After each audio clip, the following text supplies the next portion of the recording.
Everybody, it's Brian Nemhauser at Hawk Blogger on Twitter and Instagram, and going to do a special little quick practice report. We aren't actually able to watch practice at this point.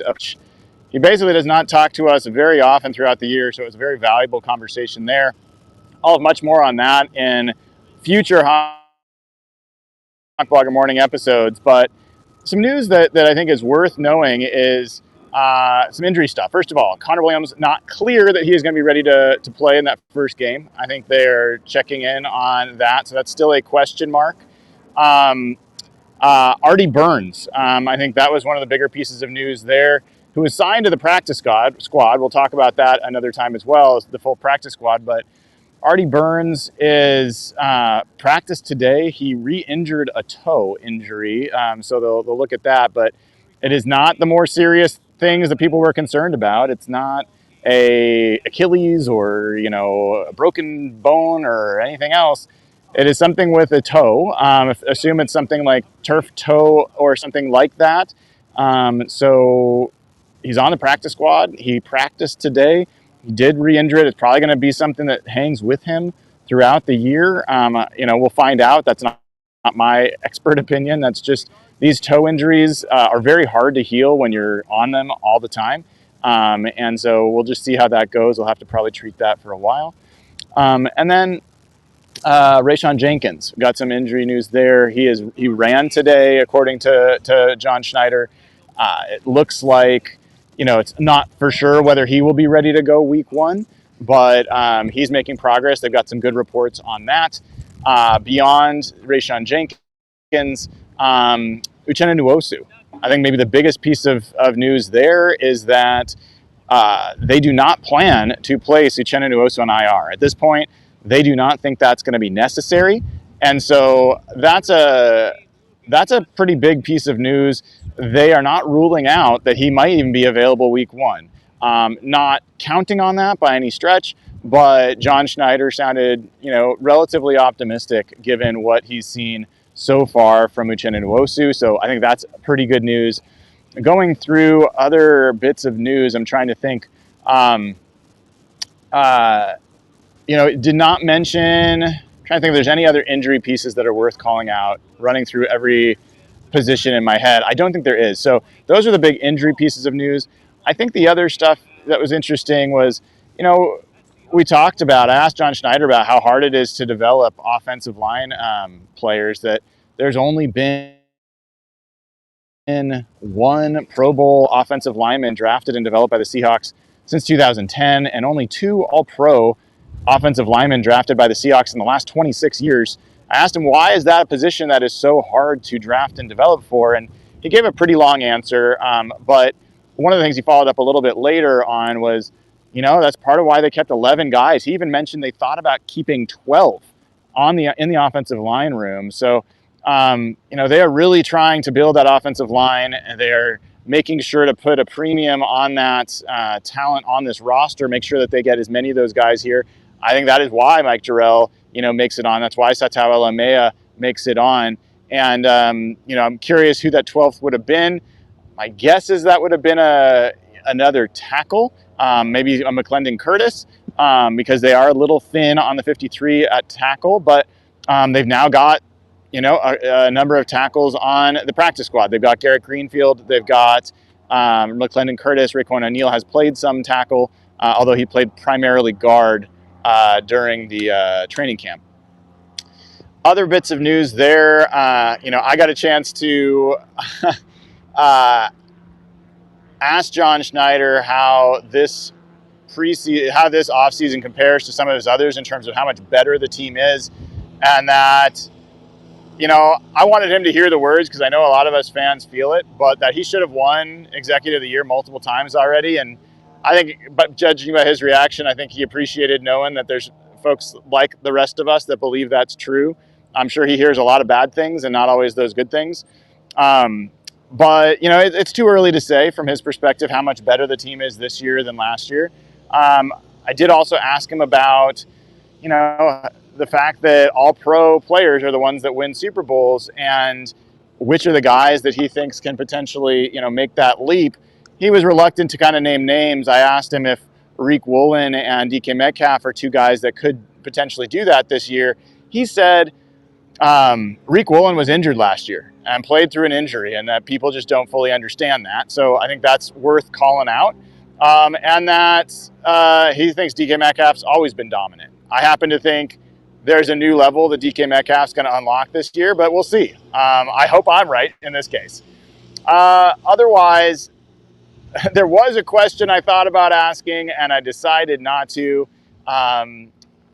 primarily because I thought it would be a question that might put him on the defensive. I was going to ask him if he believes that the team can win a Super Bowl with Geno Smith at quarterback.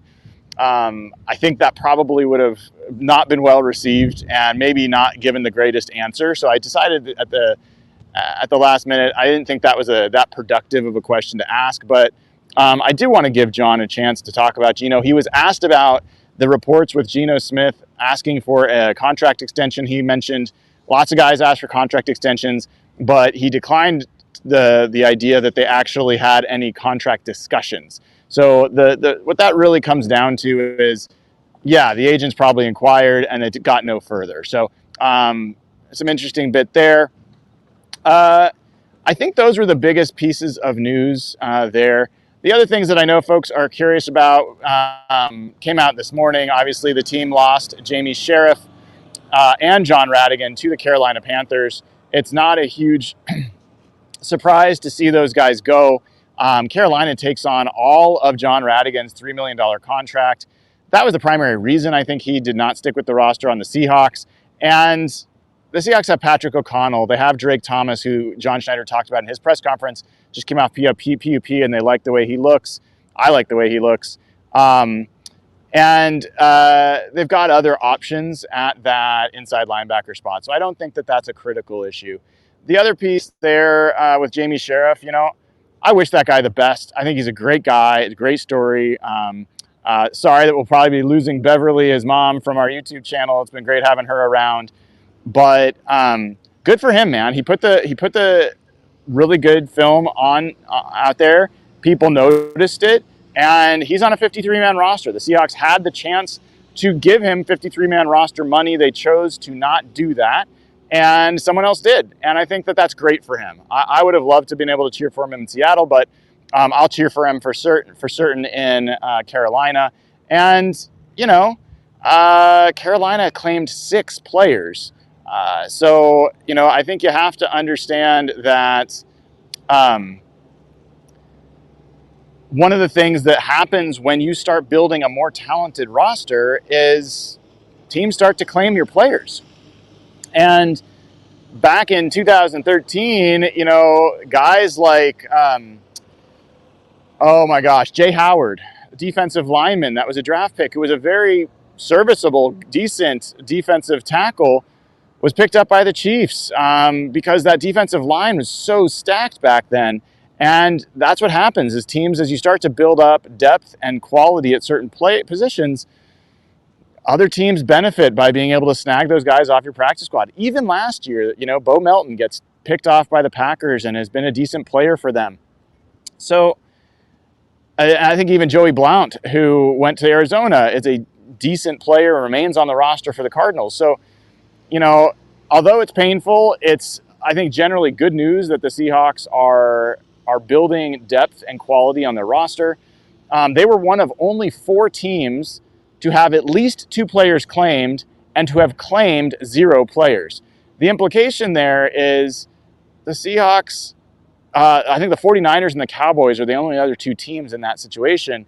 The Seahawks are becoming one of the more talented rosters in the NFL, and I think that that's a good sign.